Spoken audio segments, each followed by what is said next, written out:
MCL, the word in your home.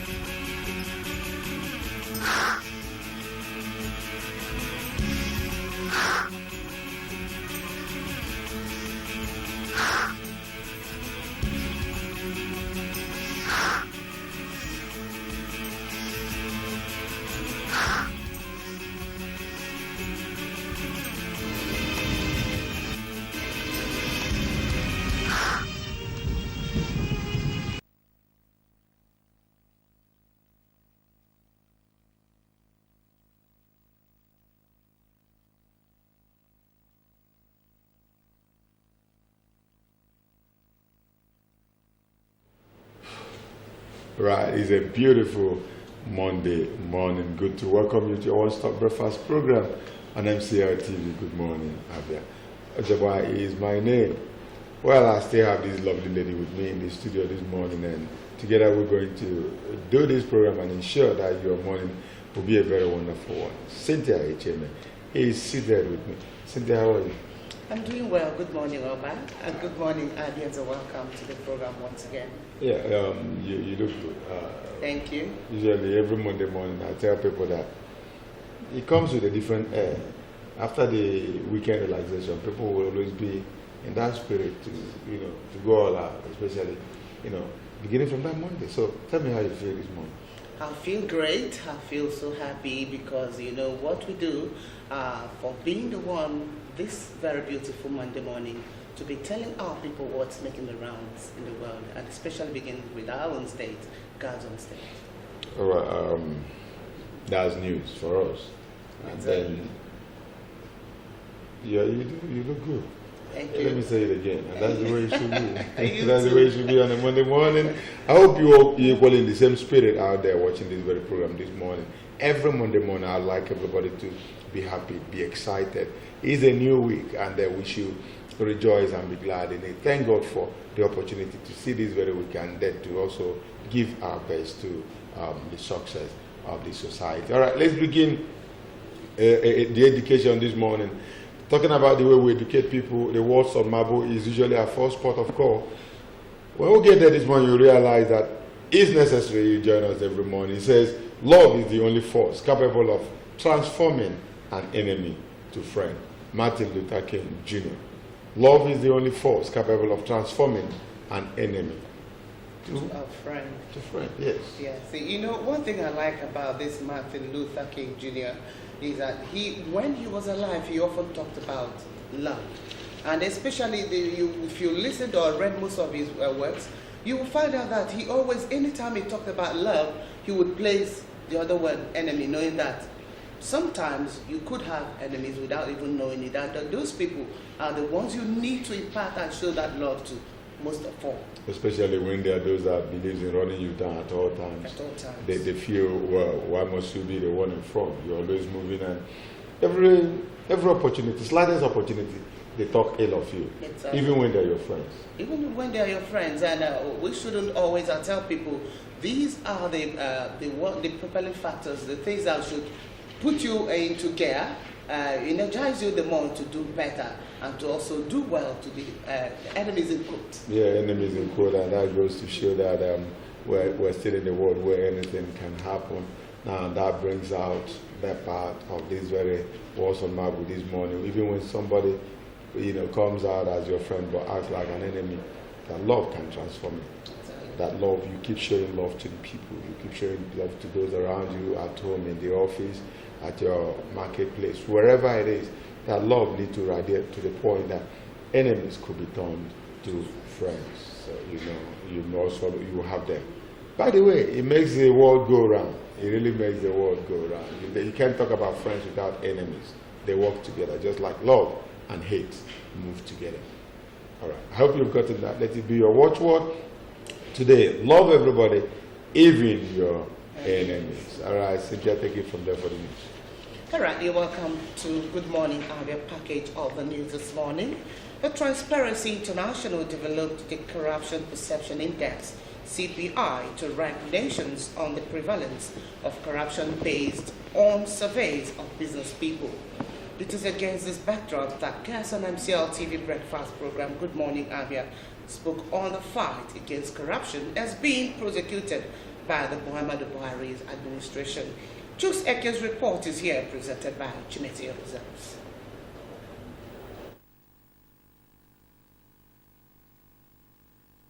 The Global Anti-Corruption Agency, Transparency International (TI), in its recent report, ranked Nigeria low in the 2017 Corruption Perception Index (CPI). In the latest ranking, Nigeria is occupying 148 position out of 180. The country scored 28 out of 100 points. The ranking is a complete contradiction of the scorecard presented by the Muhammadu Buhari presidency in its war against graft. In the 2015 and 2016 rankings, Nigeria scored 26 and 28 points. It is on this premise that respondents state the opinion on the fight against corruption. Even if you say it's politics, we are playing politics. The international community has told you that. Transparency International has told you that. And not only you, they recorded that Nigeria. They recorded that other countries of the world. The fight for corruption, you can tell me that you are fighting corruption, and we are hearing alarming figures of what is spent, on the president, what is spent in maintaining the Asuro. You can tell me you are fighting corruption, and you look at the lineup, the federal character of the country is ignored.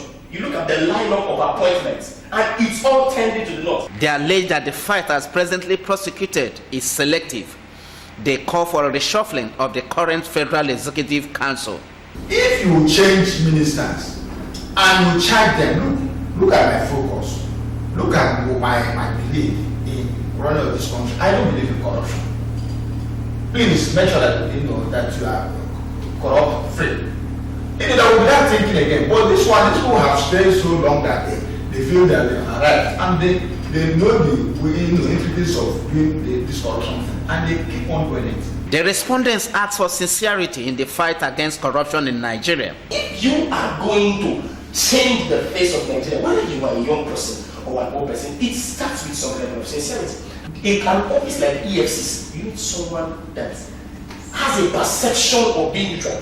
Transparency International is the global civil society organization leading the fight against corruption. It brings people together in a powerful worldwide coalition to end the devastating impact of corruption on men, women, and children around the world. Most Nigerians are of the opinion that the ranking by Transparency International is a big minus for the Buhari administration.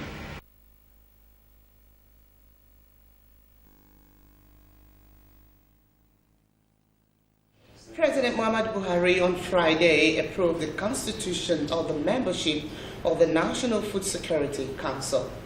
The council, to be chaired by the president, will be inaugurated on Monday. A statement issued by the Senior Special Assistant on Media and Publicity to the President, Garba Shehu, said governors of Kebbi, Taraba, Plateau, Lagos, Ebonyi, Delta states are members of the council. Other members include the Secretary to the Government of the Federation, the Chief of Staff to the President, the National Security Advisor, and 7 cabinet ministers. The ministers to be represented in the council are for agriculture and rural development, finance, interior, industry, trade and investment, water resources, environment and budget, and national planning, among others.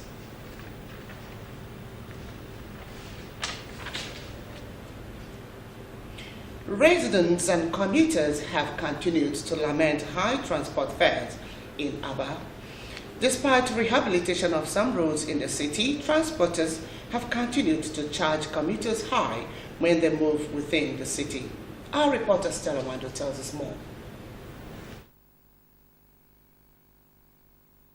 Above the commercial nerve center of the state is densely populated, with the movement of goods and people occupying the daily routine. Transporters have blamed the continued high transport fare on the refusal of marketers to sell premium motor spirit at government-approved pump price of 145 naira per litre. ndị keka anyị na-agba 100 ụfọdụ ebe kwara n'ego dịka ụtọ dị m ugbu a ahụ m family man so ekwesịrị mụ abekwara ego dịka fuel si na-arịtụkwa at least fuel na 160 na at least from here to park na 18 naira ka mụ na-agba so ọ bịa kwatu normal price ahụ anyị nọbụ before anyị agbawakwa 70 naira. I noticed now unu can agbakwa from here to branch 70, from here to park 100 naira. Why you kewe eziokwu? Ele ihe with the reason? Because of fuel.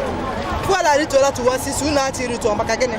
Fuel nka na 160 because before for na about fuel 145. This place from Sosoma to park is 100 naira. Why? Why is it 100 naira? One, this keke now we have to maintain. After maintaining the thing, you have to add so that we make another income for it. I'm going to overchange it. I'm going to have a so if you can do the job like an HM, or make your account here. Commuting from Abia Central Motor Park to Osisioma, which before now cost 50 to 60 naira, now attracts between 90 to 100 naira. Commuting from Abia Central Motor Park to Brass Junction has risen from 30 to 50 and 60 naira. A trip from Seven Deck Junction to Tonimas Junction on a road recently rehabilitated has witnessed a persistent high transport fare. A cross-section of respondents who spoke to MCO News said the situation has become excruciating, urging transport regulators to address the problem.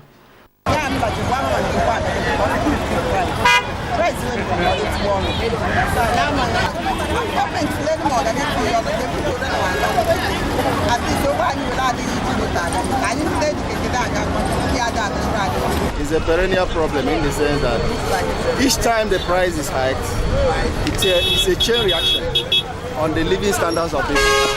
It's difficult to bring down any price of any article or item or service in Nigeria. So it's always a problem. Anytime the price goes up, it's difficult to come down. Not an agency thing. If you set up an agency, they will compromise. The problem is from the leadership. It's a chain reaction. The leadership in Nigeria has failed us. So it's a chain reaction. Set up an agency, they will fail. The price will even go high. The cake operators will lobby them to put up their attention on what is happening. Residents further called for the prompt supply of petroleum products to Osisioma Depot to salvage the situation. High transport fares impact directly on the cost of goods and services within the local economy. A reduction in the cost of the transportation will impact positively on the local Abia economy. Stella Nwando, MCO News. The need for the reintroduction of history as a subject in the Nigerian school system is a call that has grown louder. History directs the mind to avoid the pitfalls of the past in the process of human development. Jacob Gabriel tells us more on the story. Establish the reason and a foundation of current event. The removal of history from primary and secondary schools curriculum, which took effect from the 2009-2010 academic session, has been blamed for the knowledge gap on the part of Nigerians. The knowledge of our independence, political journey, and any groups is lacking as a result of the removal of history. An educationist says he welcomes the move while waiting for directives from curriculum developers. History as a subject is something that provides the background information. Because when you know the history of something, the history of your nation, what came to how something led to the other, the emergence of the colonial system, the history of the British system and all the rest of them, some of these things will not give you a good information as to what to do in future. For me as an individual, I feel that history is important. Hence we have said that the world is a global village. On the measure of history with civic education, another school teacher says that the policy has not achieved any positive result. It touched a bit of history in that when you talk about government, in general, it also have a little bit of history in it. So talk about our past heroes like Nnamdi Azikiwe, what they did as government officials, and then we talk about Atafawa Balewa and all that. So it has a little bit of history in it. Definitely, we should say we need history. Yes, we need history so that they also make the student to know some past events in order to know how the current event is, why it's happening. Because when you know what happened in the past, you know how you handle the present. So history is important. I don't think that it should be combined with history. It is be a special subject of history. The value of the teaching of history will aid national cohesion. History will provide the necessary knowledge that will help avoid the errors of the past. Kekon Gabriel, MCL News.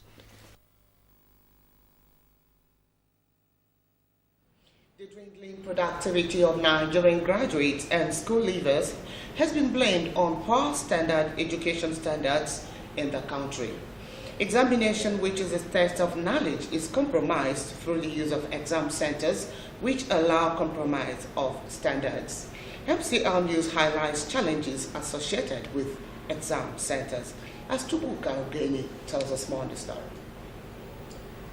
Special centers were created to assist extraordinary level candidates obtain necessary papers to qualify for admission into tertiary institutions. These centers receive more patronage than approved schools for students writing external examinations. Most special centers resort to underarmed techniques to aid their candidates to obtain questionable O-level results. This happens in the midst of falling education standards in the country. If we talk of special centers, it is where parents or students think they can go and make it as a miracle. But actually, these centers are more of a big trouble. It's a harm to the society. I would describe special centers as places where people gather to encourage or to perpetuate examination malpractices. It's a terrible thing that government has not taken steps to clamp down on the so-called special centers. If we go to the center to take the exam, the center might be shut down, their result won't be given to them. So I think it's not proper to go there to take the exam. Recent available data shows a 73.39 failure rate in the February diet of the West African Senior School Certificate Examination in basic subjects. This suggests that candidates waiting for O-level exams are not adequately prepared for the test. Parents has been also identified as culprits in patronizing special centers. We would hear parents say, this school is doing very well. Their result is usually very good. Your result is not very good. And at the end of it, you discover that student there that will have 9 A's won't be able to compete effectively with a student that has only 3 or 4 A's with a number of credits. My advice to parents is that they should not look at everything that glitters, because all that glitters is not gold. Parents who think their children will go there and make it, they only go there to create more a hole in the student's life, because they don't read. When they go there, they will write on the board for them, they will copy down, and maybe some of them will copy the wrong thing, because one, the teachers who go there to do the expo for them are not grounded. They are not good teachers. There are many consequences of going to special centers to write exams. It reduces the standard of education. My advice is that it doesn't pay, going to special centers to copy what others wrote for you, because that's what you are carrying. You cannot defend the certificate you don't have. Qualitative education is the bedrock for meaningful development. Efforts must be made to serve the future of the leaders of tomorrow. Tuwoka Ogeni, MCL News. That's the source of our Good Morning Abia package of the news. As Good Morning Abia continues. Thank you very much, Cynthia, for that news update. We'll go for a break. When we come back, it will be time for the newspaper review. Stay with us.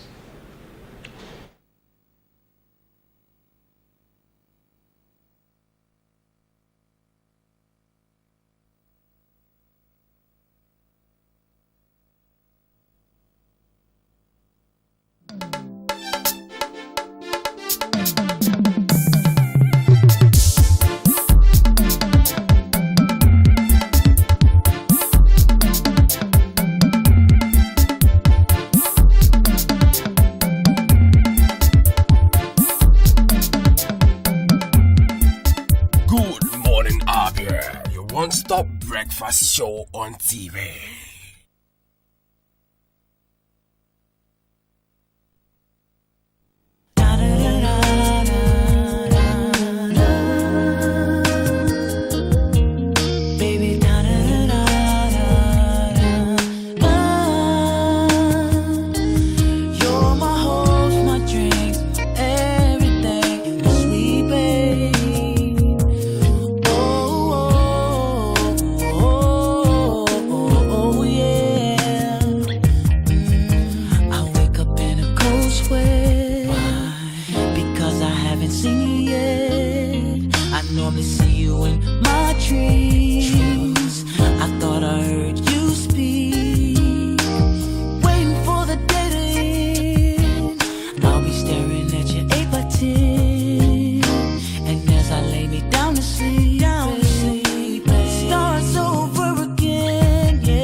What is that noise? It is so busy quick.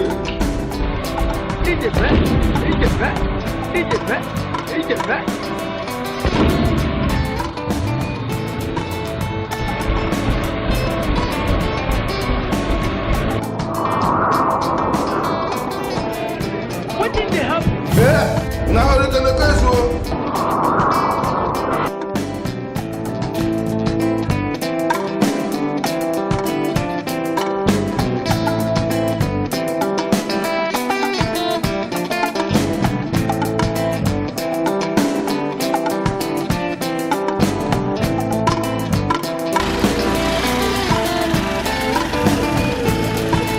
Okay, so the line. Okay, so.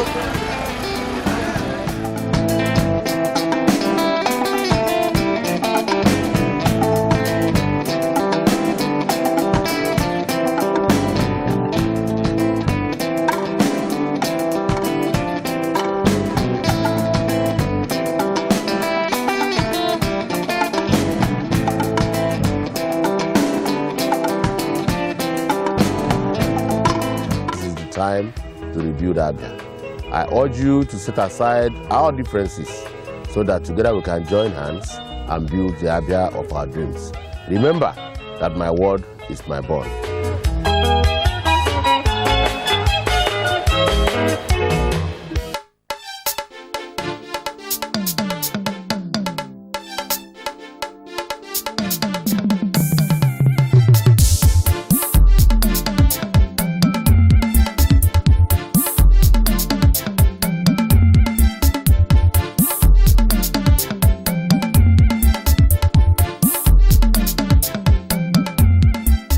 Good morning, Abia, your one-stop breakfast show on TV.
Welcome back.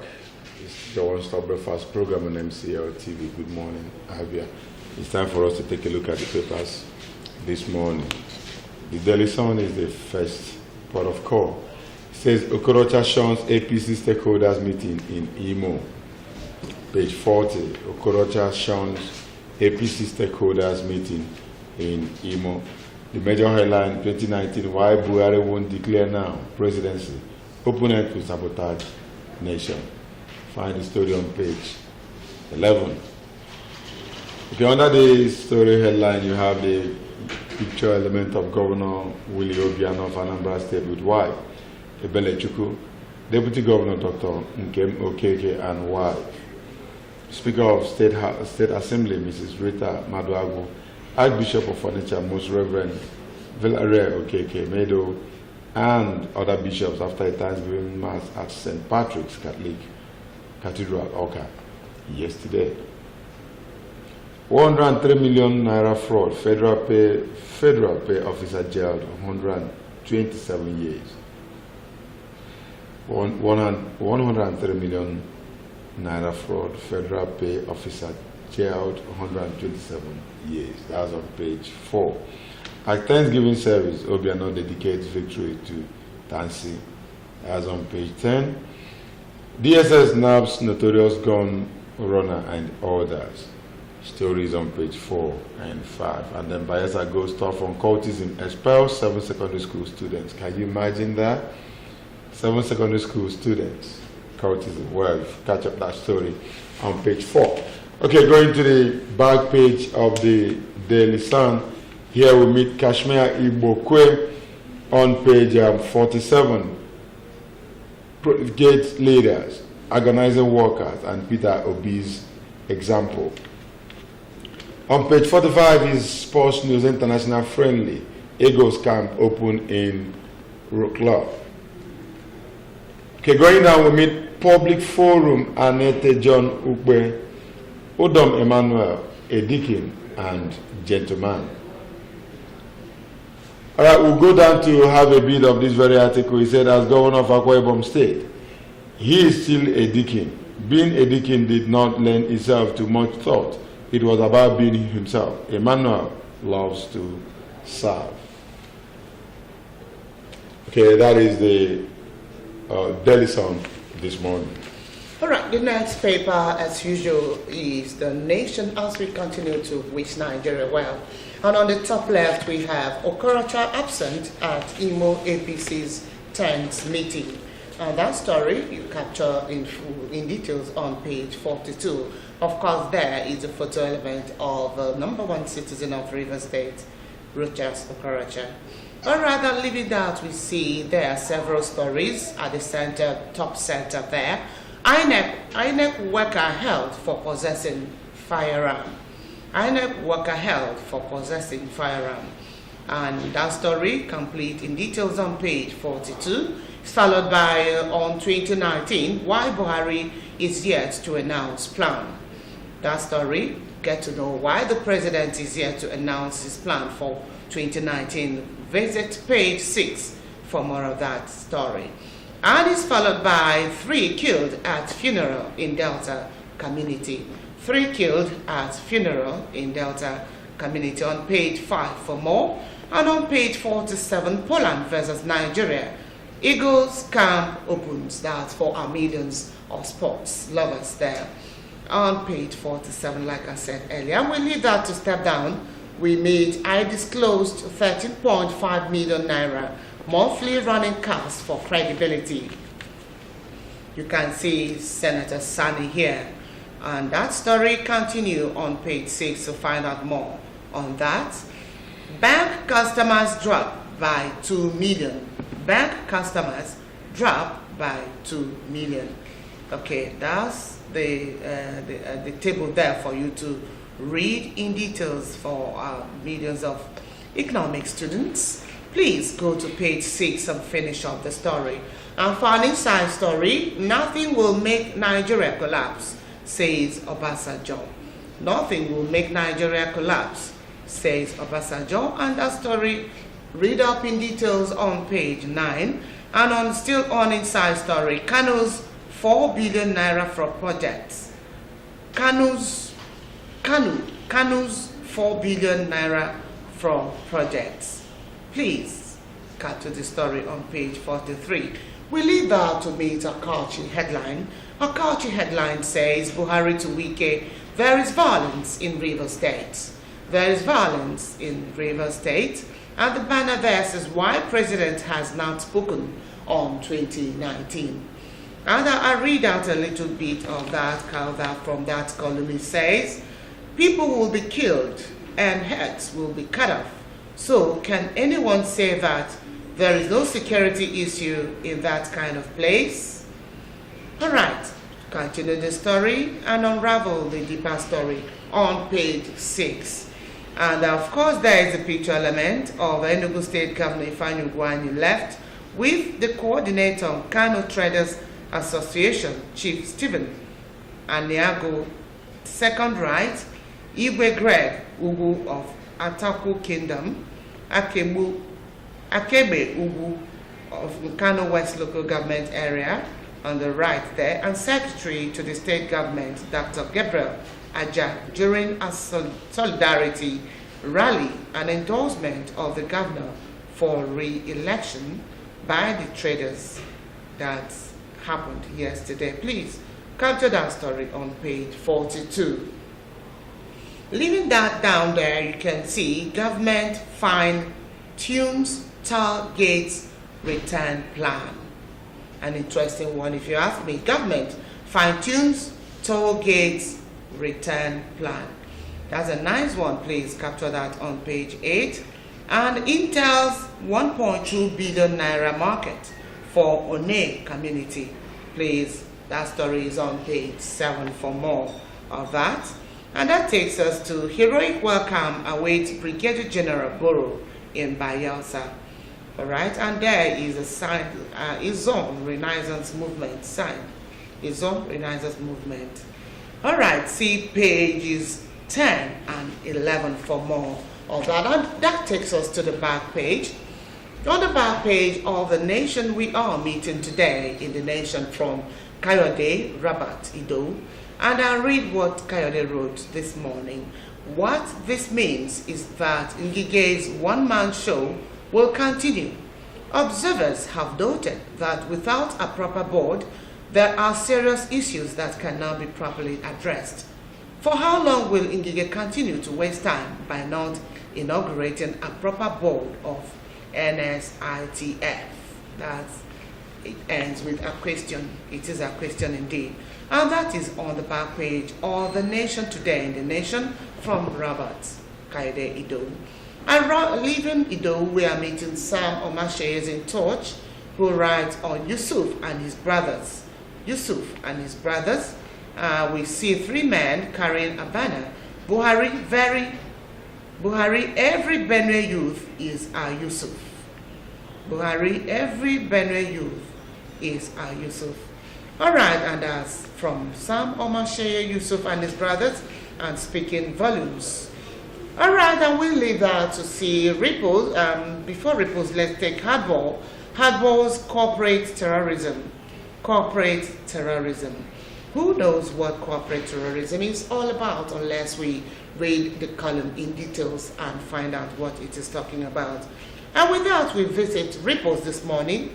Ripples this morning, the cartoon that says it all in a very comic manner, writes, I have forgiven my persecutors, says Ibori. And the response, the ones in UK or in Nigeria. All right, and that is it for The Nation this morning. The last but not the least is the new Telegraph. Cook at northern Nigeria remains poorest region. 15 million youths on the streets, begging in the north. Okowa Delta farmers pay henchmen protection money. That story is on page 33. On page 9, soldiers kill 4 and arrest 6 henchmen, I may have said. On page 33 also, Okorocha absent at APC stakeholders meeting. And there you have Okorocha. We are tackling waivers abuses through automation. Adiosun. You find this story on page 34. And the major headline of the New Telegraph this morning says 2019, PDP has no candidate to match Buhari. Coming from Oyegun, of course, says Atiku Lamido Dankwambo McAfee seeking relevance. PDP asked northern leaders for 2 acceptable aspirants. Yaradua's associate revive structure. Coming from the presidency, why Buhari can't declare now. This story and more you find on pages 5 and 10. As we move down, we meet these picture element of what is really taking place in Lagos at the moment. Dump site, residents risk lung infection as smoke envelops Lagos. That's on page 8. Thick smokes from Olusegun dump site in Ojota, Lagos. This happened yesterday. Of course, about the 3 pictures you have here, one from different views, you'll be able to appreciate the volume of the smoke. All right, moving down, acting FHC Chief Judge Gafarati's tenure expires. President yet to confirm and appoint substantive CJ. That's on page 6. Says artificial sweeteners worsen bowel God's diseases. That's on page 33. All right, quickly we go to the back page of the paper. We meet on Marble. He said, I can't change the direction of the wind, but I can adjust my sails to always reach my destination. Jimmy Dale said, I can't change the direction of the wind, but I can adjust my sails to always reach my destination. That's self-explanatory. You can always make adjustments no matter the pressures of life. All right, moving to page 37, we meet sports news. Big weeks tussle over Eagles World Cup slots. Big weeks tussle over Eagles World Cup slots. And going down, we meet Bolaji Tunji, the guest columnist this morning, writes on Ajimobi, memories that will linger. Memories that will linger. And just a cover out of this very article, as usual, you will read it up at the end of this very program. Ajimobi has clearly made a difference in governance in Oyo State. Memories of him will linger forever in the minds of the people on whose lives the different programs have touched. All right, that's just a bit of it. I hope you take the rest yourself at the end of the program. All right, High Chief by the corner there, as he poses to take his smoke, says, Ambode makes U-turn, slashes land use charges. That's the news. Ambode makes U-turn, slashes land use charges. And High Chief said, okay, the fear of 2019 election is the beginning of wisdom. The fear of 2019 election is the beginning of wisdom. So much to read up, and I hope you will be able to send for any of the national dailies, visit your vendor, pick a copy, and go through the stories yourself. But we'll do just a tip of the iceberg. Cynthia, so much for the viewers to read up from what is happening at the presidency to visit, or the Thanksgiving of Obiano. So much, so much. So much. And Buhari to Wike, there's violence in Rivers when Wike refuses the president or visits to his state, saying that River State is peaceful and there's no need for the visit. And the president, through his spokesperson, is saying that there's violence in Rivers too, reminding them of the killings with 2 people that were killed at the New Year Eve. So just like we said, quite very interesting. Reminding them of the people that were killed. And some people that were recently beheaded. It's about 3 months. One thing I don't get straight. Something happened 3 months ago. As the president, you didn't react to it when it happened. You're the president of a country. Something happened in a state under you. You didn't react to it. So much killings in Benue State, and he chose to invite the leaders to Benue to dialogue with him. When he now saw that the pressure had become so much, he decided to go down to Benue. I have seen, not just that we heard, where presidents had to cut short of their visit to foreign trips simply because of the life of 3 persons. Exactly, at home, because charity begins at home. You need to go back home to put your house in order. Exactly. Now, so much killing is going on in this very country. And you're coming back to tell the people of River State there's violence. What is that herdsmen killing here and there? Everywhere, here and there. Somebody has to sit up. All right, that's all the much we can take of the papers this morning. We expect you to visit your vendor, pick a copy of the national dailies, and read up these very stories. We'll go for a break. When we come back, it will be time for our discussion segment. And this morning, we're going to be centering on the youths and politics. We're going to start from Abia State. The Abia State Youth Mega Summit just ended last week. What does it hold for the youth? So we're going to take it from there and see where we go across the nation. Still stay with us. Don't go away. We'll be right back.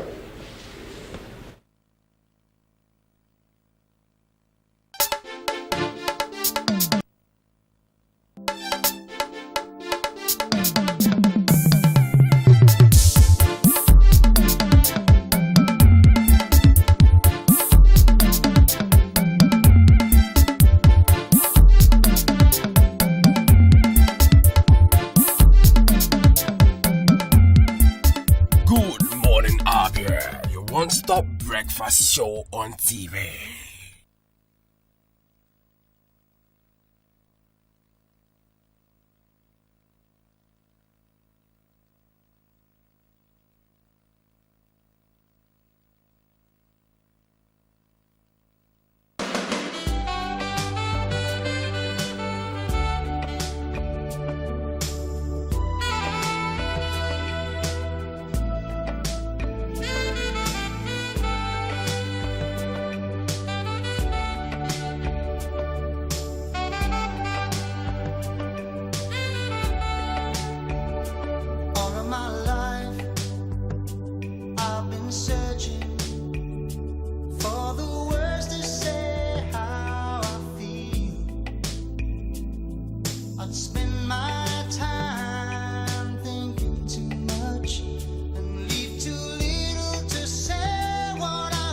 For inquiries and booking, contact Address Hotel and Suites at number 18 Opobo Road, Obo Hill, Aba. Telephone 081 000 00895 or 081 000 00896. Address, the pride of hospitality and tourism.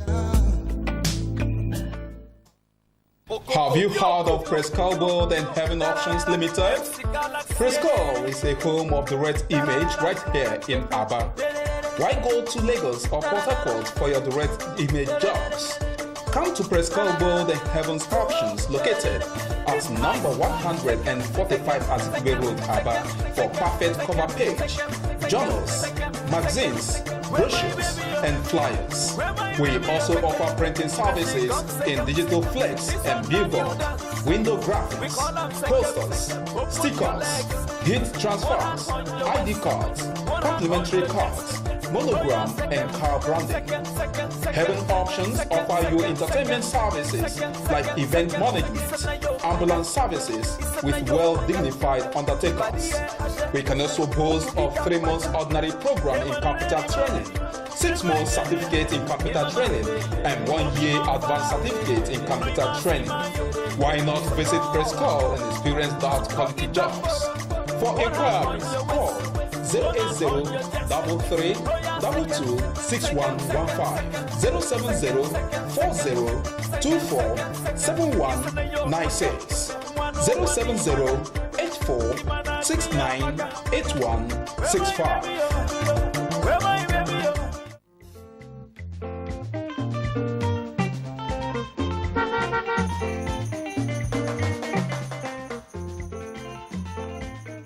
Do not deface Abia State with posters.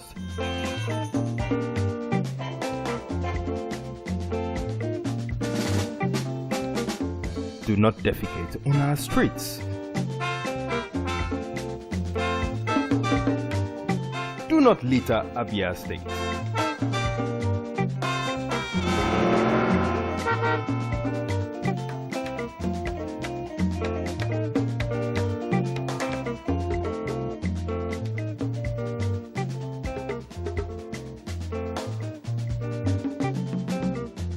My brothers, I say wetin man go do for this world where people no go talk.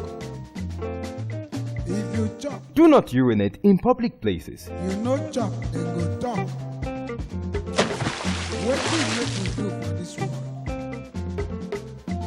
say make we dey do the things wey we carry for heart. Na so world want am. Abi no be so? Keep Abia State clean. This message is brought to you by MCL TV.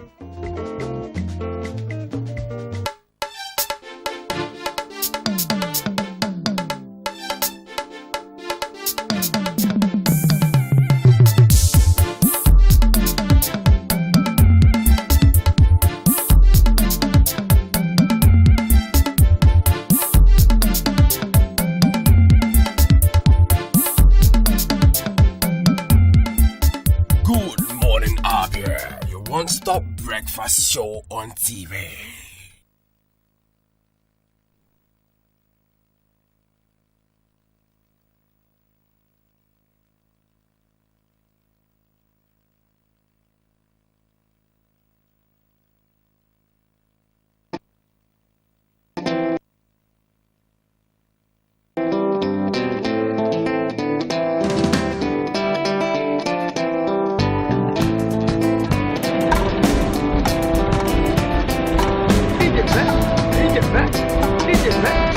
Ah!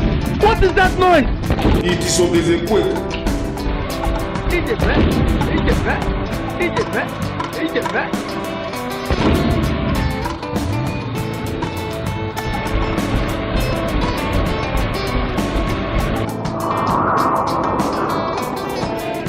What did they happen? Yeah, now look at the case.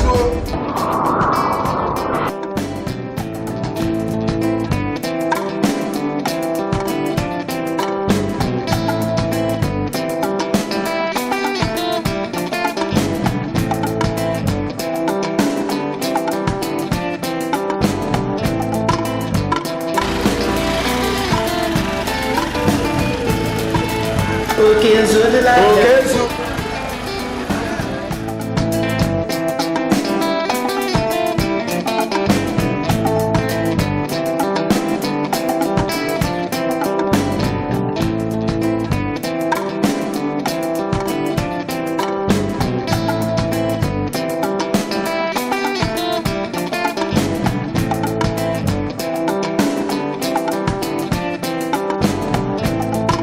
This is the time to rebuild Abia. I urge you to set aside our differences so that together we can join hands and build the Abia of our dreams. Remember that my word is my bond.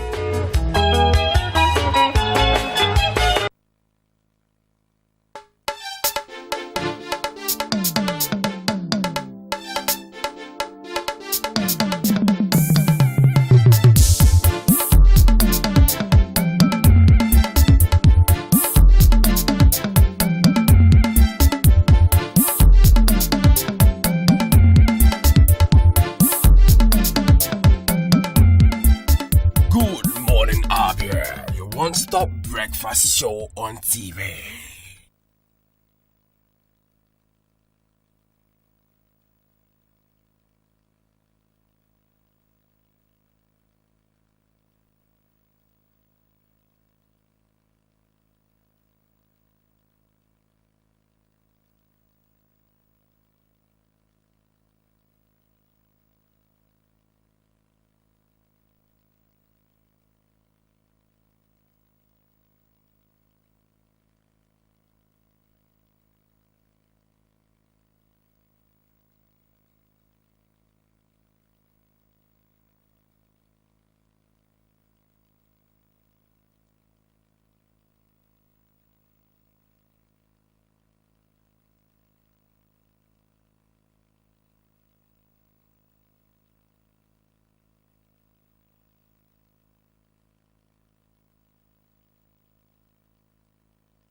Chukwu na-enye ka nri onye ọbụla.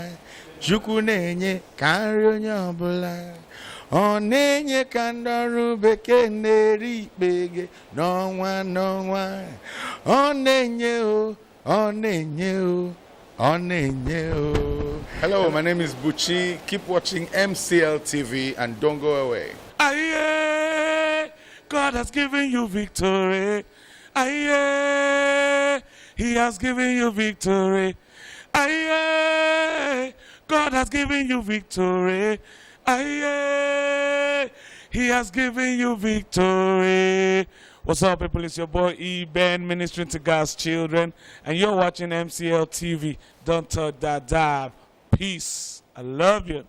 MCL, the word in your home.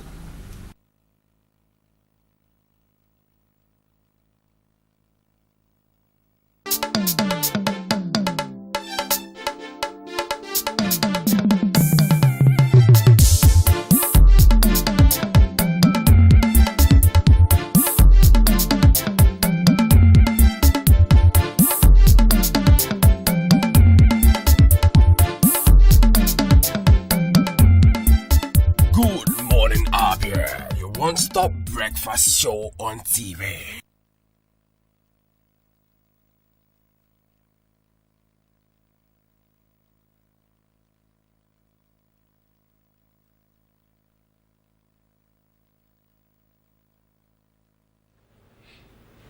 All right, you're welcome back. It's still your one-stop breakfast program on MCL TV. Good morning, Abia. He's welcoming you to our discussion segment today. I did tell us before we went on that very break that we'll be looking at the youths and politics. The future of the Nigerian youths in politics. Where are we today?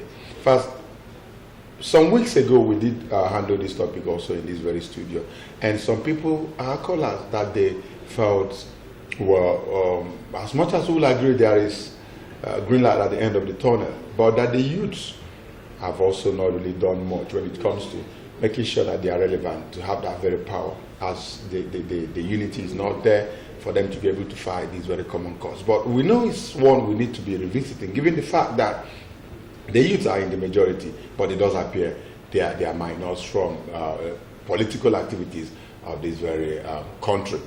And so it is with this that I bring in, well, before we get to our guest, Cynthia, looking at the youths and politics, Yes. you see a nation where the determinant factor play less role.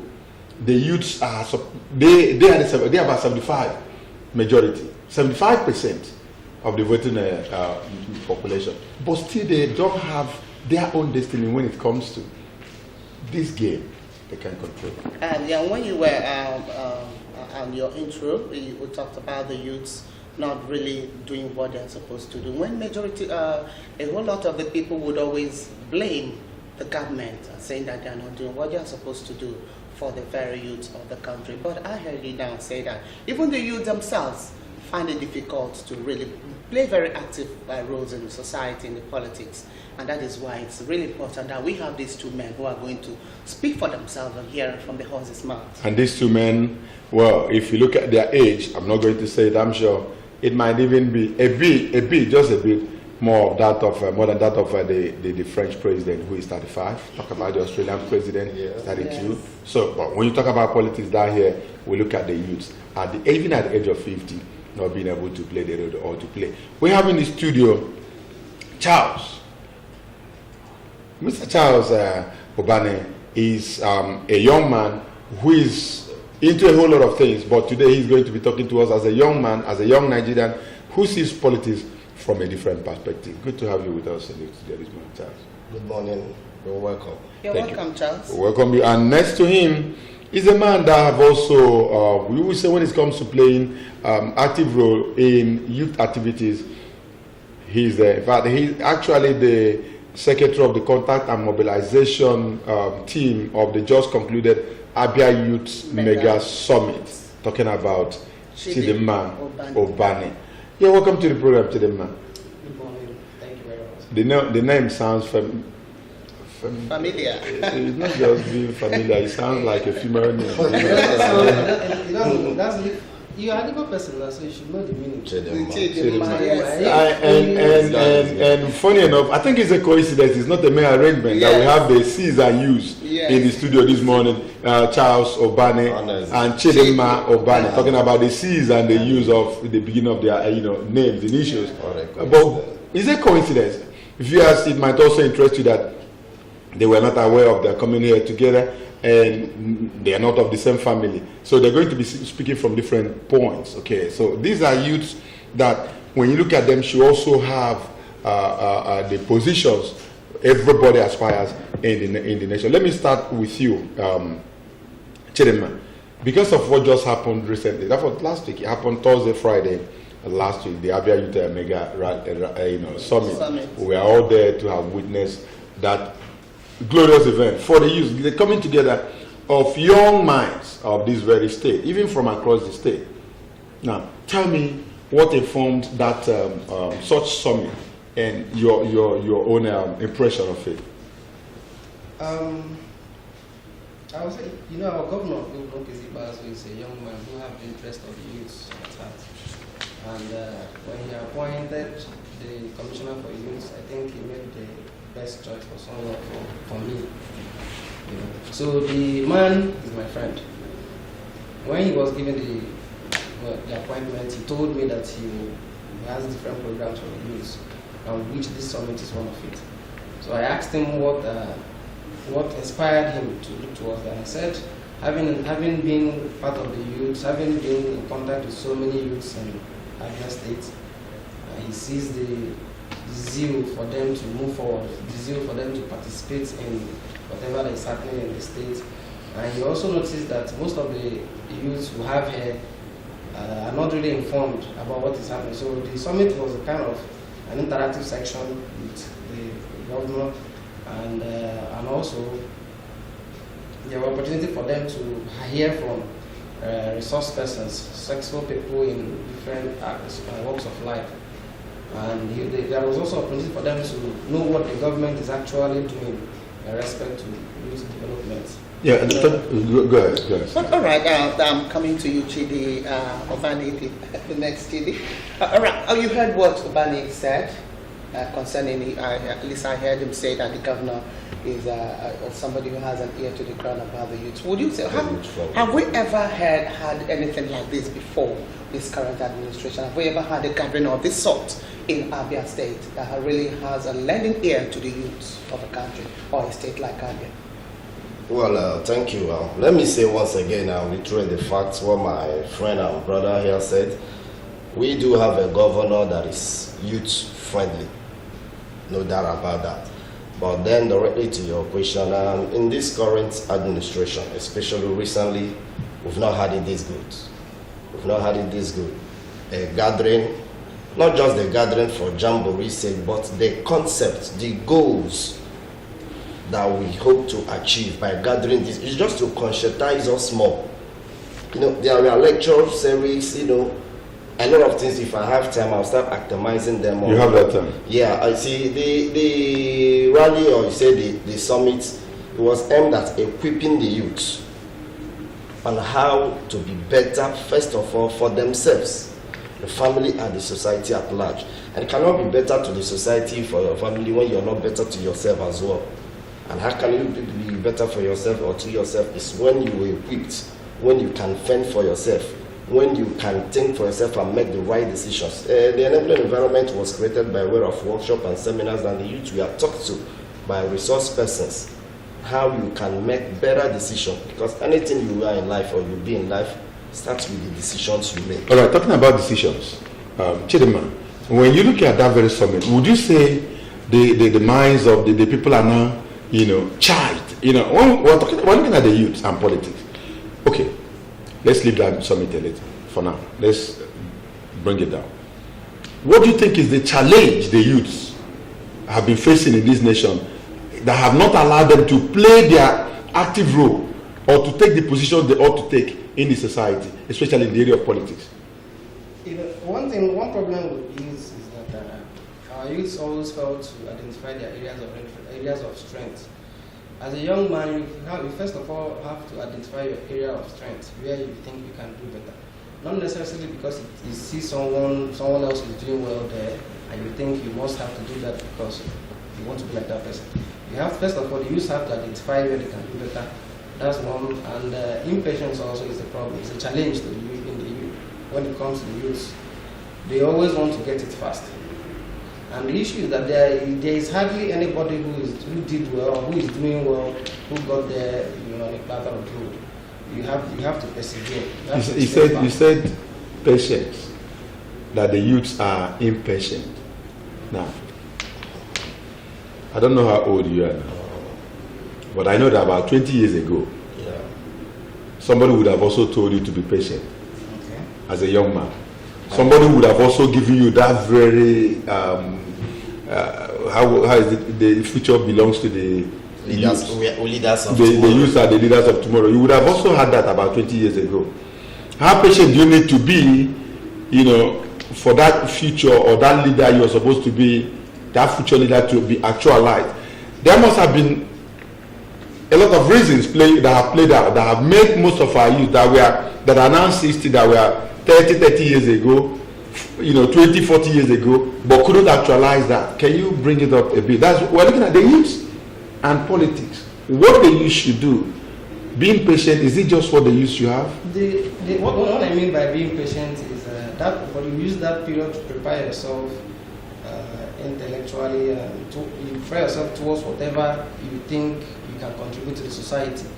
That period, and you also use that period to identify yourself with the right persons. Okay. People who will guide you towards the right direction. All right, thank you very much, Chidima. At this point, I want let me come to you, Obani, the second Obani, if I might get left you. Do you think that this recent summit has revived the already dying, fire we had in the saying that the youths are the leaders of tomorrow? I know that these days, when you mention it, even in an address, a political leader is saying that you see the youths looking at the person somehow, with this belief, no confidence, no more confidence. So with this summit, do you think that the activities there has been able to revive that once again in the Abia youths with what you saw there? I would say yes to some extent. Yes, to some extent. Yeah, the thing is, that consciousness was raised again. It's not as if it has not been there, has always been there, but it was pushed a little higher again. And many of us, the youth, we are directly or indirectly urged to not be just passive in politics, but be active.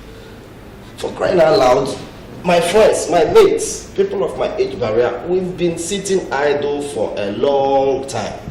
We've been hearing these youths are the leaders of tomorrow. Youths are, I'll probably do, okay, I have kids now. They'll probably grow up and be hearing the same thing. My fathers, they will pray that their sons will grow and step into their shoe and be better than them. But they will hardly want to quit the stage for us to take action. What I'm saying is that this last summit played a role, but I would expect something like this more often. Yeah, talking about being more often, yes, it is good to have it often, but action should be what is more important. Action. Now, Chidema, you just said that the youths that are impatient.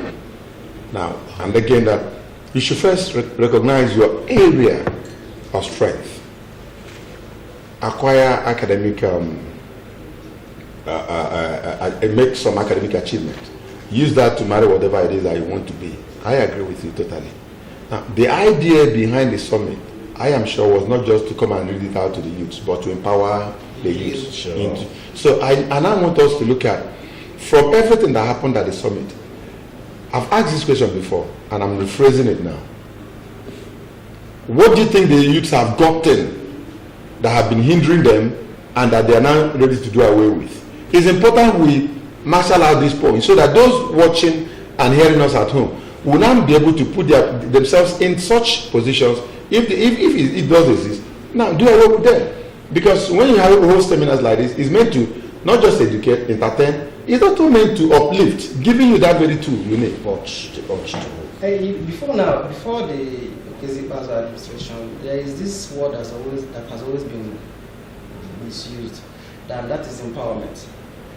Most youths will always see this empowerment as previous governments, not just in Abia State, they wasted lots of money in doing empowerment programs that are not basically empowerment.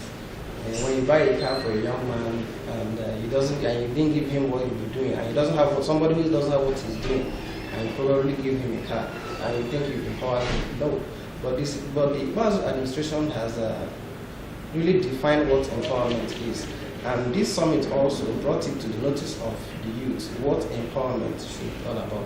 Empowerment, in the sense that the SSA on job creation used the opportunity to tell the youth the areas and how far the government have gone in empowering the youth, in skill acquisition, in job creation directly, and like this E4E, education for employment, is a brainchild of the OKC administration, and it has gone a long way to empower the youth. They have like 8 programs they are going to do. I think they've started with ICT. The next one should be beauty therapy, fabrication and welding, waste management, and all these things are going to be done by young people. When you give them the necessary skills and the necessary knowledge of what they should do to be able to sustain themselves, I think that's what empowerment should be all about. Okay, you're talking about the intrinsic and extrinsic value of empowerment. All right, thank you very much, Ubani. Let me come to you. When you talked before, Chidi talked, you said that you were surprised and you were disappointed when you see the elders who want to inspire the younger ones still occupying the position. Sure. So do you believe that even our elders should step aside most of the time for the younger voices to be heard? I do believe that the best should take up the role. Remember, we are talking about youth and politics. The best, despite the age? Most times, you see, that's why I have to say what we're discussing, the youth and politics. The fact that politics is energy sapping. Exactly. You need a lot of energy to do this. And we have a lot of youths that are very energetic. Not just physical energy, but energy of the brain. They can think smart. But it's just that some of our elders, our fathers, that may be very energetic financial-wise, but as in to really be up and doing, stand up. Look, this, we are talking about 24 hours a day. I don't understand how a 75-year-old man or somebody close to 80s can be active for, let's say, 20 hours. And still expect that person to still give his best. Look, biologically you can't cheat that. No matter what you do, you'll be tired, you'll be weighed out. That is why I am urging and I'm of the opinion that the youth who are still energetic, who can work tireless, a youth can work 18-20 hours a day and get a better result than someone who is, let's say, 70 plus. No matter the medication or the doctors by your side that are aiding you to be out. We're talking about politics, and politics is governance, and governance is about being productive to the You know also that in this part of the world, we don't give it, you drag it, you go out. In Igbo Palace, they said it's in Dorondoro, not in Yenye, nobody gives it to you. You go out. Now, I'm asking this question, I want you to have it at the back of your mind that nobody will rise, even your fathers can just get up and say, go take this thing, or take this thing and start doing it. You need to make yourself available. You need to also be forceful to get it. I was actually coming to that. Thank you for that. You know, I've not said it, but I'm someone that I've always been very interested in what concerns governance. Who governs me? I've always been in politics. I've always been interested right from my days in school. Currently, you know, I'm the first vice president of of NYSC, and that is Nigerian National Youth Council of Nigeria, Abba South Chapter. Okay. And I'm an elected councillor in Abba representing Town Hall Ward 2 of Abba South. Why I'm giving this little background is for you to know that I understand this about dragging it, just as you said in Igbo language, it's in Dorondoro and not in Yere. You really need to make yourself available. You see, you have to make yourself an option for you to be a choice. Okay. The youths, I'm urging us, there are many of us out there, we've been around, serving, doing this, we're making ourselves options to be choices. And that is what I want to urge our youth. Please don't just make yourself choice to be used for this our fathers of 60s and 70s and 80s to get to where you are. We've served them a lot. You still have that if 60, that talking about our fathers. Let me ask you, Chidem, assuming, okay, how possible is it for a 35-year-old to be the president of Nigeria?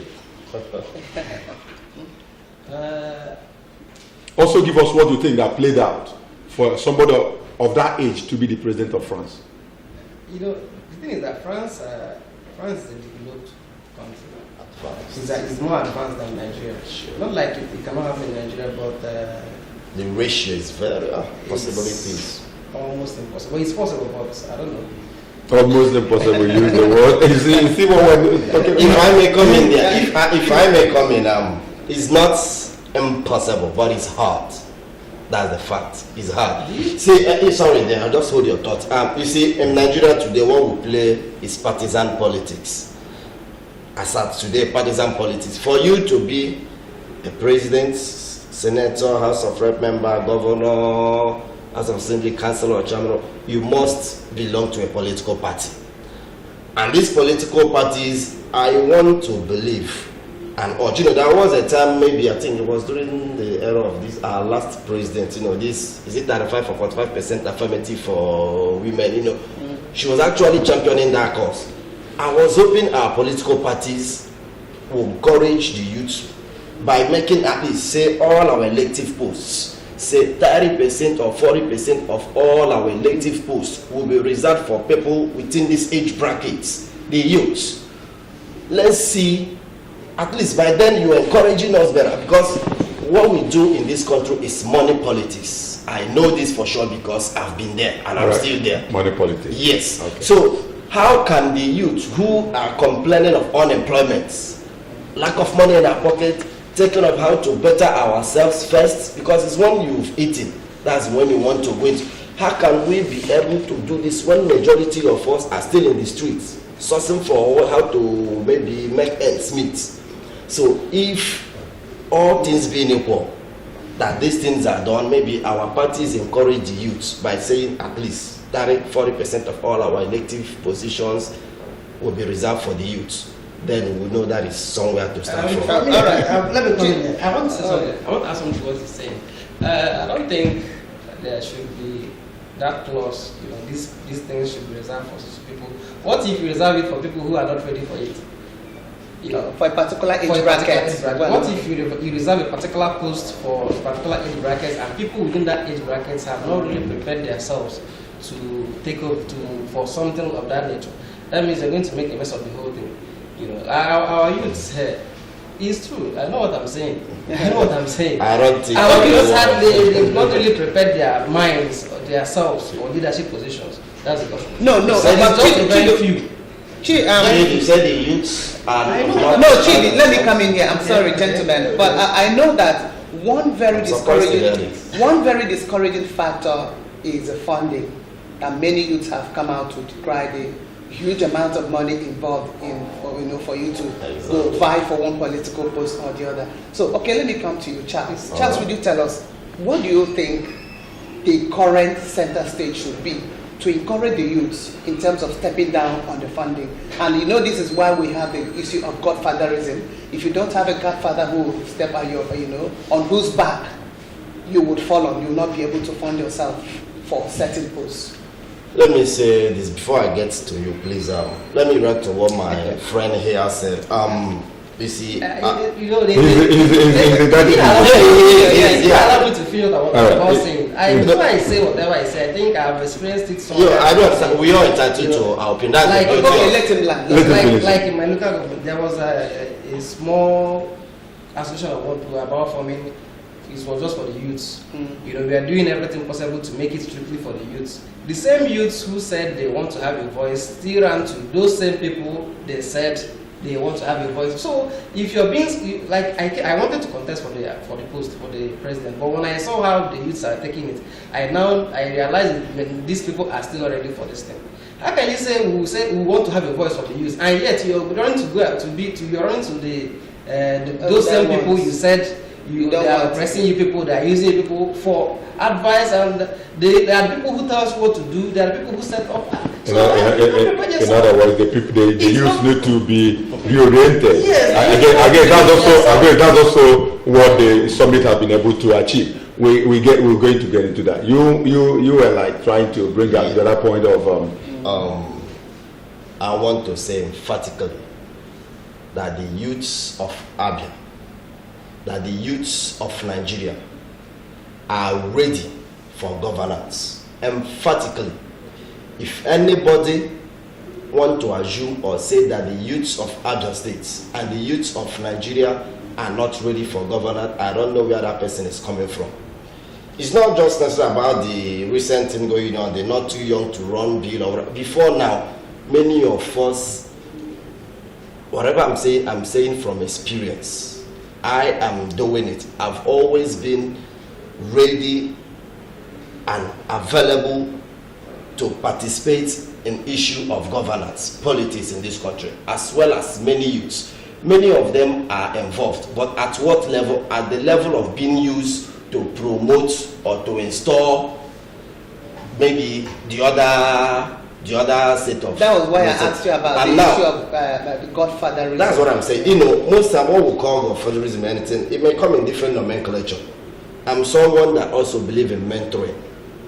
I believe in mentoring. I don't think you can just jump from nowhere and just sit on certain sensitive positions. Our fathers have, I think, they've mentored us and they're still mentoring us, but they've mentored us enough to the point that we can take the ship, as we can steer the ship by ourselves now. Steering the ship. Many of them started steering the ship at the age we are now, even at the federal level. Talk about the Gowons, the Obasanjos of this earth. At what age we are they when they started steering the ship of governance in this country? Even at conflict periods, they were able to do it at that analog age. Talk about this digital age that our brains are ticking. All right, talk about give me the ship of Nigeria and this state, I can steer it. All right, that's what they've tried to do at the summit. When we come back after this very break, we're going to open the phone line so that you will join us in this very discussion.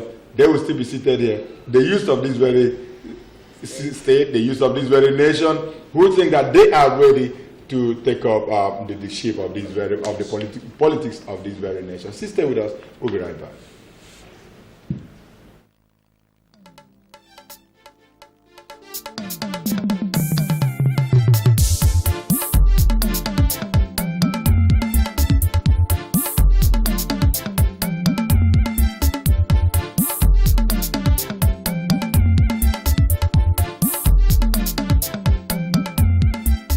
Good morning, Abia, your one-stop breakfast show on TV.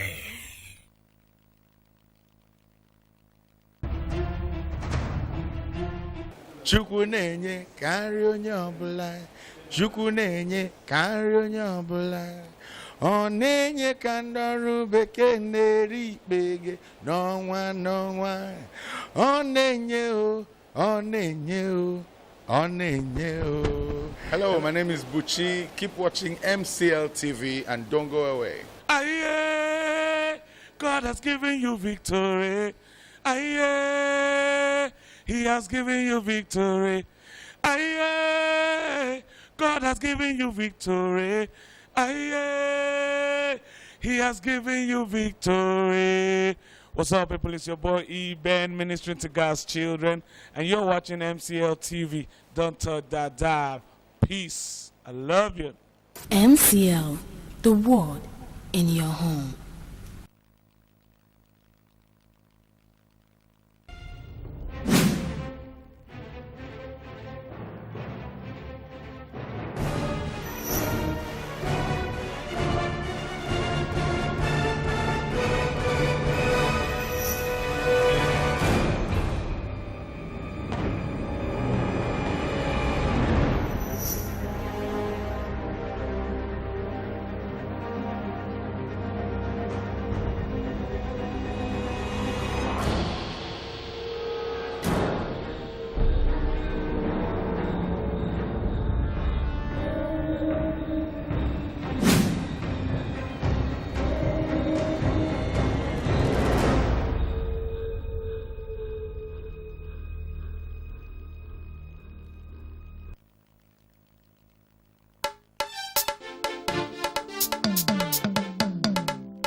breakfast show.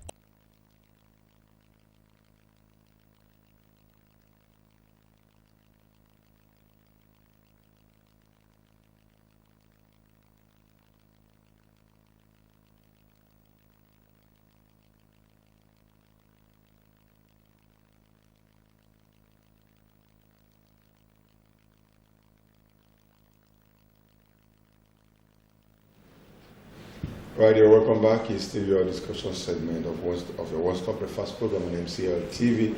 Good morning, Abia. We still have Charles Obane and Chidinma Obane with us in this very studio looking at the youth and politics. Before we went on that very break, we have tried to establish what should be the mentality of the youth.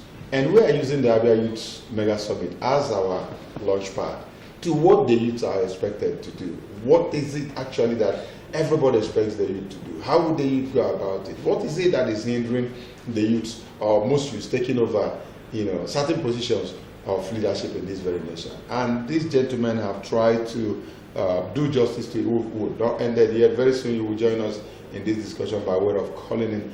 But for now, let's go on talking. Let me come back to you, Chidinma. Chidinma, looking at the summit as it happened last week, Thursday, Friday, would you say the governor, Okezie Bazo, PhD, had also seen these lapses on the part of the youth that he decided to also align with the Commissioner for Youth Development to bring this thing and let the youths know what is supposed to be their position, that they can also play a vital role in governance of not just this very state, but the nation at large? The Bazo administration, when he started, I think he made it obvious that his administration is going to welcome ideas. It's going to be for ideas, people who have ideas, good ideas that they should come with. And I think he has been working towards that also, and it has been happening. Sure. And so the summit, to me, I think it was a success because all we intended happened. So it's not left for the youth to go back. Nobody will call you to come and take over a particular thing. You work yourself, you prepare yourself and fight towards it. How do you prepare yourself? You, first of all, you go to school, you get a job, and you prepare yourself for what you want in life. Like for me myself, the commissioner is my friend. I go to his house. I think times you go there, you see people, you see young men who have come to just hang around. So what do you expect from people who have not decided what they want in life? You cannot put leadership on people like that. There are the youth are the people who on their own decide and prepare their minds. This is what I am going to do. I can't be called upon for things like this again. When they call you, if you want to get me involved, if I am not involved directly, I am not going to be involved. If I am just coming to come and shout, come and make noise, to come and I'm not going to be part of it. So when you develop yourself and you prepare yourself, and everybody has started seeing you towards that, this is the side this guy is going. Nobody will call you, Dr. Vane, come. We're going for this. You'll be among the boys that will shout, chanting this.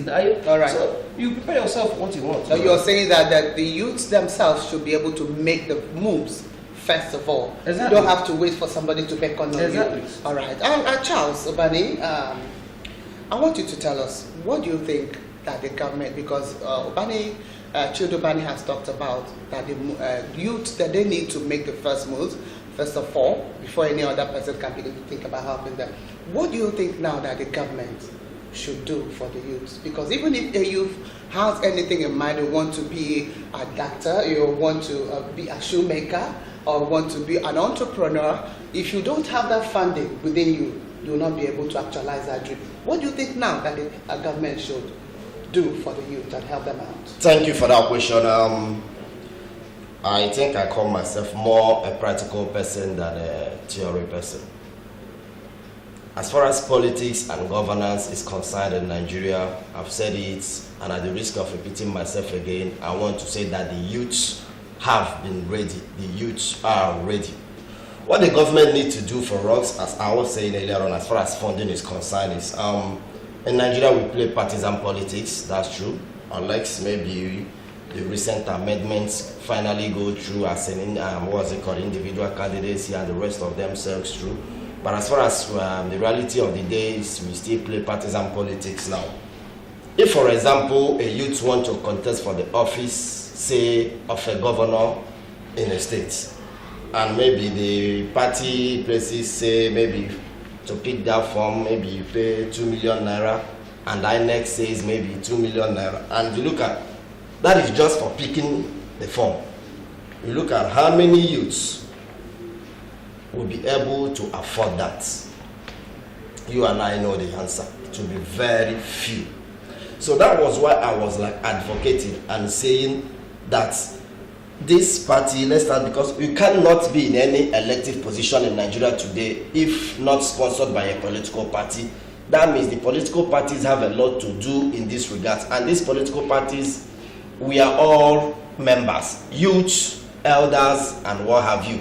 So let them look at this youth and say, youth, okay, if you want to go for any elective post, we can encourage you by, if that is say 1 million, we can say a youth will make it for available for you at 2 million. Just give that person that initial push and urge, and then the youth can mob. We 70%. Let me not make a mix. More than 60% of the voting strength of this country, we are youth, and these youth, if we see a fellow youth who can be able to, at least, we can't match them dollar for dollar. That's a fact. We can't match some of these our fathers naira for naira. But if you can be able to get a youth that can match maybe 1 naira for 10 naira, I think the youth can follow such a person. And another thing I know that, you know, freedom is not voluntarily given, it is taken. The youth will really have to go and take this. We cannot wait and sit and feel that our fathers can give us this chance. All right, it's not like just waiting for it to fall from heaven. We have to go take to take it. It sounded like the violent taken by force. And how do they take it? I think that may be the next question or anything like. Well, I'm not really going to ask you how do you take it. Jeremiah have said already that somebody should be able to come out first, show interest on a thing before people can start looking your direction. You've also brought out another point. One, he has raised up the issue of interest. It doesn't have to be there. You said you've always been interested in this. Now you raised up the idea of money.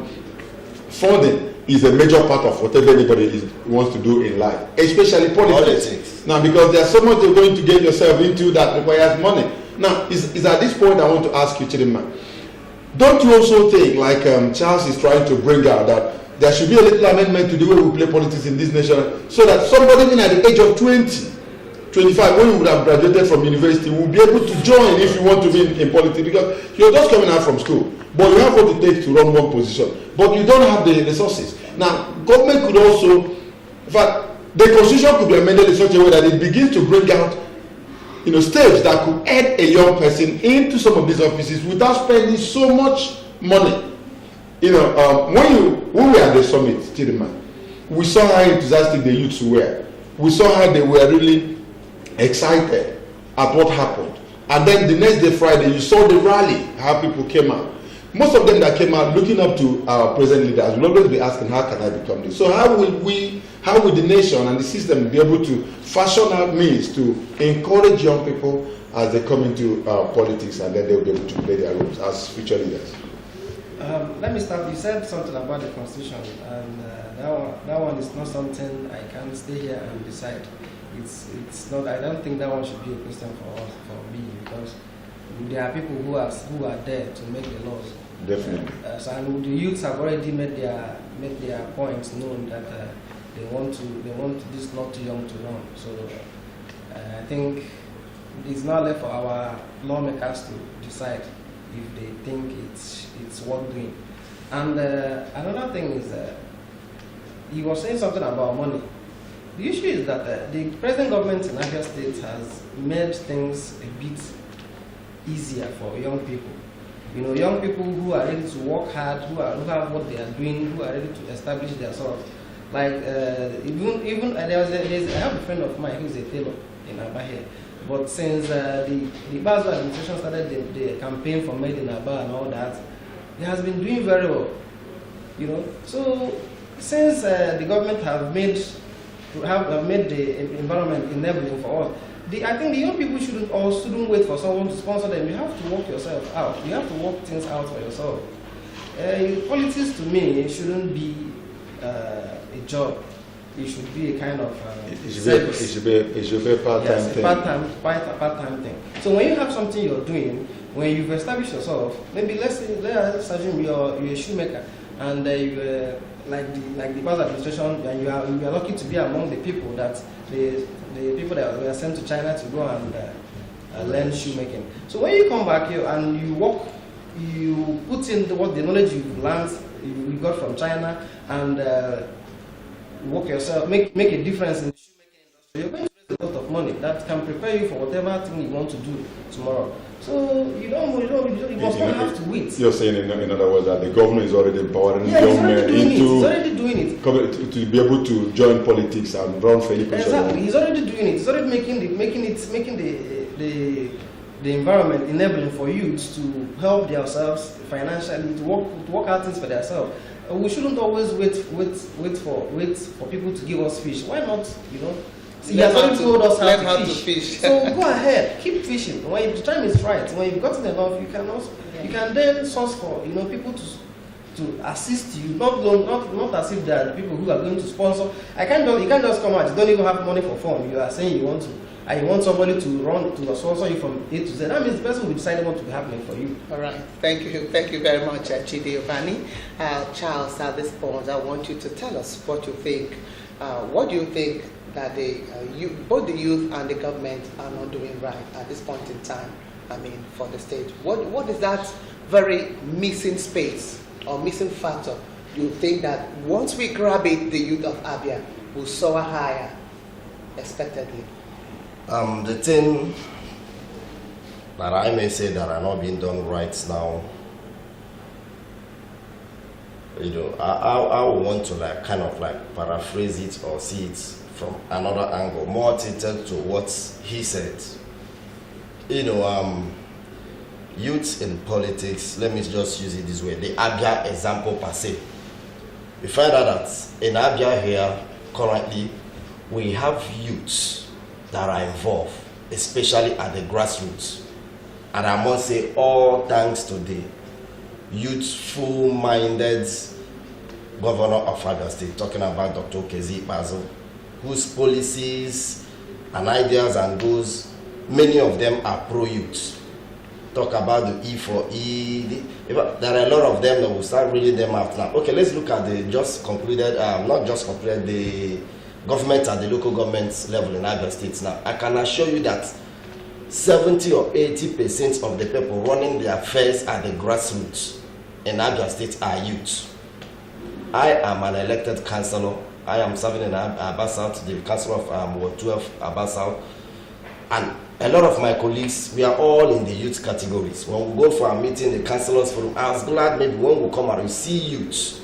You see the energy, you see the ideas. Man, that is where, when I hear someone saying the youths are not prepared, I was like, where are you coming from? Because when we gather, you see youth, you see ideas, smart ideas coming, and these guys are just so energetic, want to go forward. So the thing is that the youths in Abia, the level playing ground are being made available. But as Oliver tweets, we will always ask for more. Asking for more, you just said, and you preempted me to ask this very question. Yes, Chidima, asking for more. The summit have ended. What do we expect next as Oliver twist? Of course, after such wonderful outing, somebody will always ask you, when are we going to have another one? And what is going to be the division of that one as well? So, yes, you may not really be the commissioner for youth development, but you're the secretary of the contact and mobilization, isn't it? Yes. Of course. So that puts you in the position to also know if there's another program as a line. But the commissioner will also still tell us when he appears on this very program. But for the youths that you represent, those that saw you running around Thursday, Friday to make sure that this thing, that there's something what is success. Where are we going from here? There is another program that is going to start up very soon for the youth, the Youth Trust Fund. I think the committee it has submitted to the House of Assembly, so we are waiting for them to approve it. And if they finally do, which I am sure they will do, because they know that like he said, the government is a government that it's out to work on the youth and it's out to encourage the youth. So It's going to be, well, I think the commission, that is best explained by the commissioner. Definitely, he will do that. But you're saying that I'm just bringing it to your notice that something like that is okay. Just take a look back. Do a flashback for us. Was there anything that happened in that very summit that, if given another chance, you will do it differently, or do you think everything went according to plan?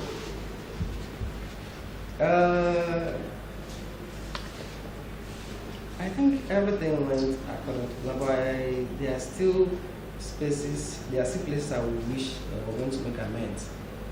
You know,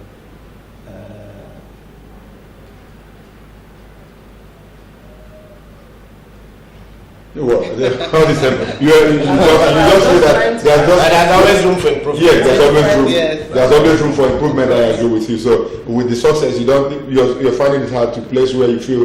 Yes, okay. But that's all right. Now let me bring that question to you, Charles. You've said everything. You said the youth have always been ready, but we know that it has not always been that rosy and easy for the youth. If you're asked right now, as an advisor, to the youth, to advise them on what they should do and how they should do it to become important players in this very industry, in this game of politics, what are the things you'll be able to give out? Thank you for this question again.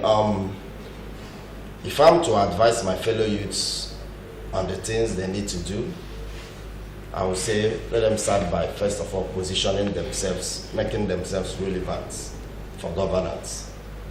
And the best way to do this is for us to first of all start going for our permanent voters cards. The youth, especially in Abia here, due to somehow in the recent past, there's been this sentiment. Many of our youths tend to give up, have this tendency, we are almost giving up on this country based on what we have seen so far, the leadership, the failure of leadership in this country, which have led to many of our youth en masse joining organizations that even recently that the country may have termed terrorist organizations like IPO. When you see them come out and I see youth, see my friends, my brothers, the energy they exert in moving the cause of, say, what was it called again, IPOB, I say, man, if these my friends and brothers, if we can exert half of that energy in a political rally, in putting pressure in our leaders to give us our due share, give us opportunity, I tell you, nobody can say no to us if we exert such energy. So what I'm saying in essence is that the youth should be able to arm themselves with their PVCs and be able to form groups. I know in various communities now we have youth groups and everything. All these youths should all come together when it's time for election. Say we want to present A or B from among ourselves and say we will support him or her to the letters. And when our elders and our fathers who advise us, when they see that who we are presenting is somebody that can do it, and they see the force behind such a person, and they see that all of us, by virtue of these various groups we form, that virtually many or all of us are behind such person, I think they'll give us a listening ear. Give us a listening ear. Talk about pressure. Yes. The youth can also use pressure to achieve what they want. Exactly. By the way, youth are supposed to be the pressure group of any society. Exactly. They should be the ones that when they say will not. You take you back to the Arab Revolution. The Arab Spring. It was just a young person that burnt herself and said, we can't take this anymore. Before you know it, others. Everybody general reaction, and it became sure. Everybody wanted to be part of it, and we saw the revolution it brought to the Arab. And somebody will still say the youths are there. We don't know what we're doing.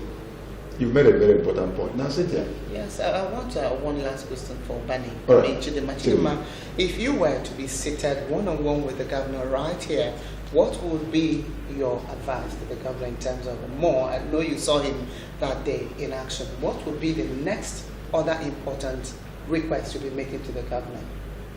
If I have the opportunity to see with him one-on-one, first of all, I will thank him for how far he has gone. Already, because it's obvious he is really involving the youth. I also thank him how far he has gone in making in creating job opportunities for youths. How far he has gone in empowering the youths. I will also, like you said, I will also ask for more. I will also wish for him to hand over to a younger person, if possible. For him to look towards that direction, to start looking out for younger people who needs to be groomed positively, who need to be mentored positively, and bring them closer. So that at the end of his administration, maybe a younger person can take over. All right, a younger person can take over. Let me ask you this. Though yes, you're not going to be the right person to. Okay, let's leave it. I'm talking about exercise programs for the youths. You know that sports and youth is so related, so interwoven that sometimes somebody will ask, why would you separate sports ministry from that of the youth? It should be Minister of Youth Sports, Minister of Youth Development and Sports, or Minister of Sports and Youth Development. So shall it be, because the youth, once you mention it, are actively involved in sports. I'm sure one area the youth will probably want to come up again is in the area of sports. And while the commissioner was talking last week, he did say that there's also a plans to, make sure that sports springs up again among the youths, where they will now work, relatedly, together, these two ministries, to ensure that the youths are also popped up in the area of sports. As a sports person, as one that is also into sports administration, I want to ask you, can the youth also, through the youth development, Minister of Youth Development, begin to encourage themselves into this very exercise to be able to foster unity? But if there's one thing that brings people together, is sports. It brings people together, see them in one place, and they say the same thing, say the same language within the duration of that. That diversity will go. If it's goal is goal in any language. So well, the issue is that I wouldn't know the plans the Minister of Youth Development has in terms of sports, and the plans the Minister of Sports will have for the youth. But looking at the people who are at the home of affairs of the two ministries, I think I'm believing that they have the best, maybe to be rolled out in the nearest future for youths when it comes to sports.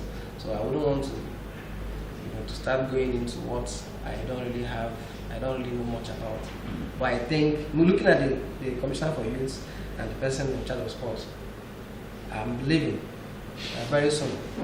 All right, gentlemen, time is no more on our side, and we're going to allow the two of you to make your final comments. I will just give you, all right, let me start with you, Charles. I'll give you just 2 minutes, and I'll give you 2 minutes. Chidima, finishing, what is your final words to the youths watching you this morning?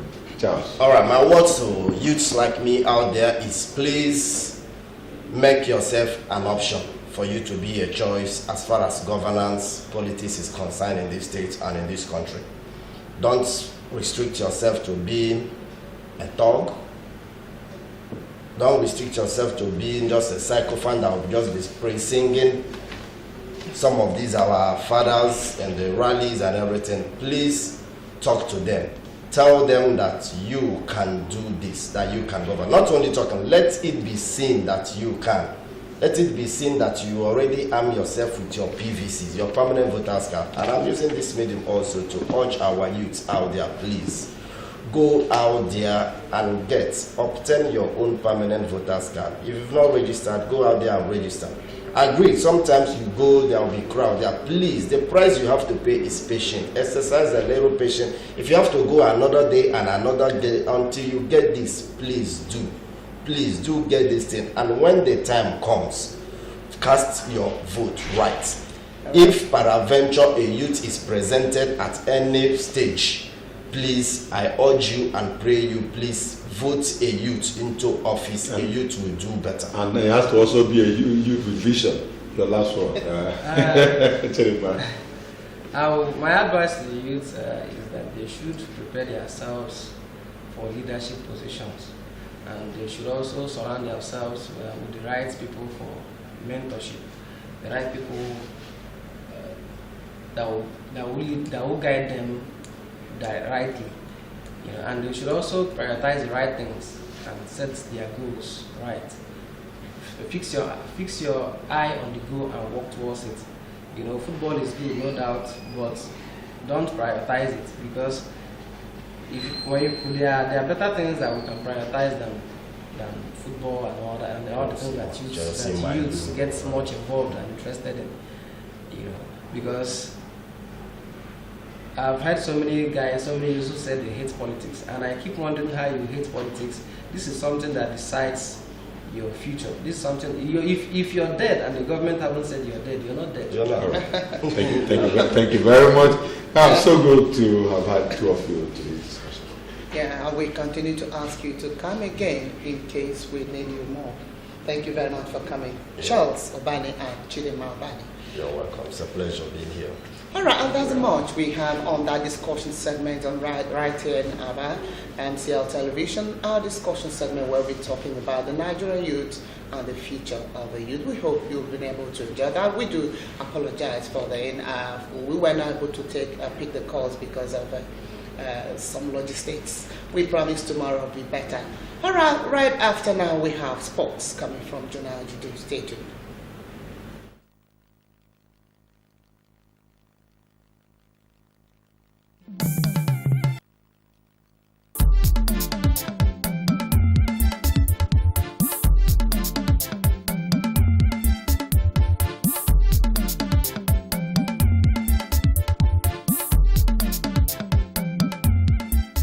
Good morning, Abia, your one-stop breakfast show on TV.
Good morning and welcome to the sports segment of our program. My name is Jonah Oje. I know that you really enjoyed your weekend because there were so many sporting activities lined up for you at the weekend. Right now, let us start with the Super Eagles of Nigeria, who are really preparing for that friendly matches against Abia, and of course, Poland. We want to tell you that the Super Eagles camp ahead of Friday's international friendly against Poland we opened in the police city of Wrocław on Monday. It was discovered that the two teams bound for the Russia 2018 FIFA World Cup will face off at the 43,000 capacity stadium Wrocław.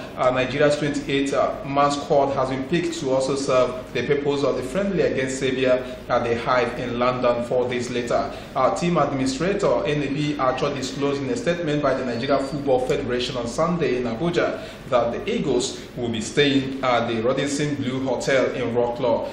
There are a couple of other players who have been invited so far to the Super Eagles squad, especially new faces such as Joel Obi, who had been out over the years from the Super Eagles of Nigeria. So all of them will be participating in the friendly matches against Poland, and of course they will be playing against Abia, and that will give the coach the opportunity to take a look at various players, look at the strengths and weaknesses of every player, and make sure that he selects the best for the 2018 World Cup. All right, let us now go over to the CAF Champions League, and of course CAF confederation matches that really took place at the weekend, where it was different folks for Nigeria representatives at the two continental competitions. Plateau United on Sunday crashed out of the CAF Champions League despite beating Etoile du Sahel of Tunisia 1-0 in Kano. The Tunisians went through 4-3 on aggregate, having won the first game in Sousse 4-2. The country's underrepresentatives in the competition, MFM of Lagos, crashed out of the competition on Saturday after losing 6-0 to Algerian side MC Algiers in Algiers. They lost 7-2 on aggregate after a 2-1 win at the Agege Stadium. Plateau United and Mountain of Fire Ministries FC will now battle to reach the group stage of the CAF Confederations Cup. Nigeria will thus have 4 clubs in the next round of the Confederations Cup. Well, it is 2 years since Nigerian club featured in the group stage of the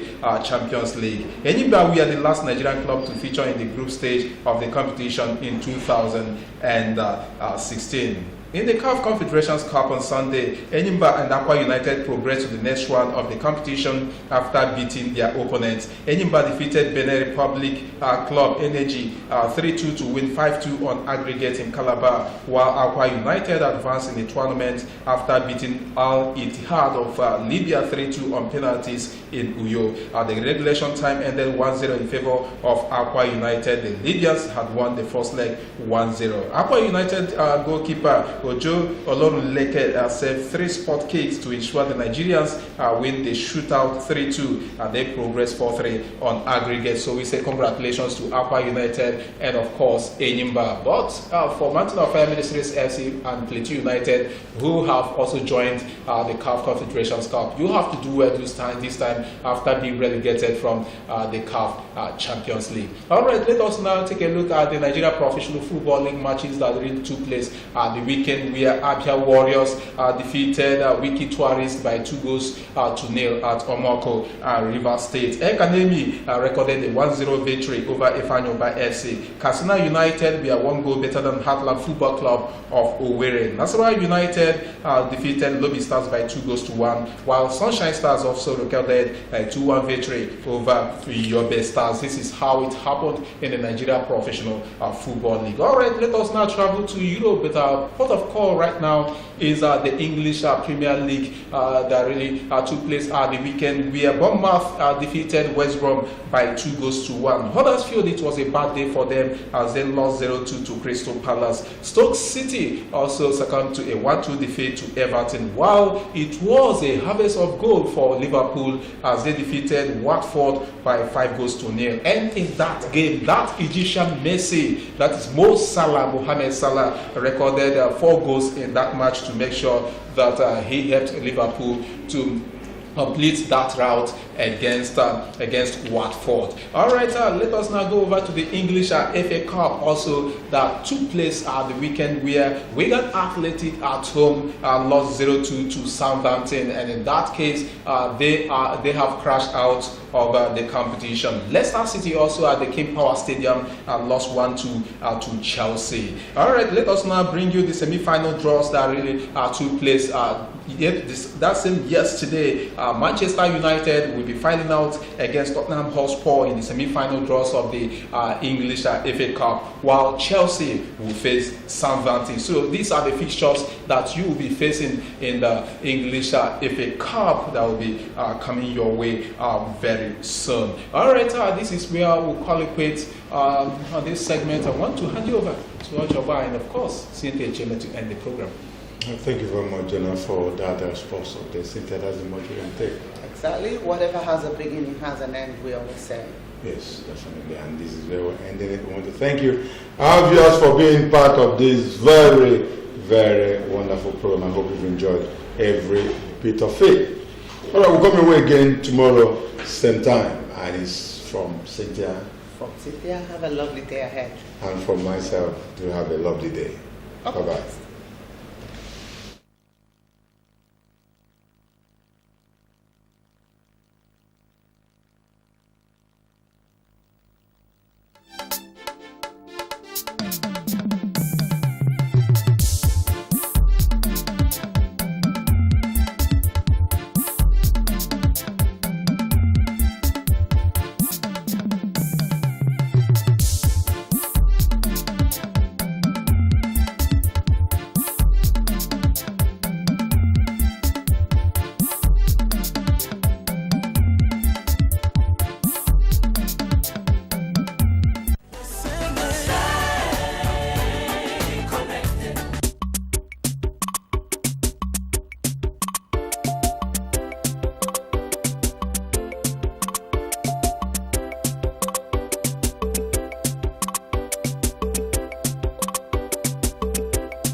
MCL, the word in your home.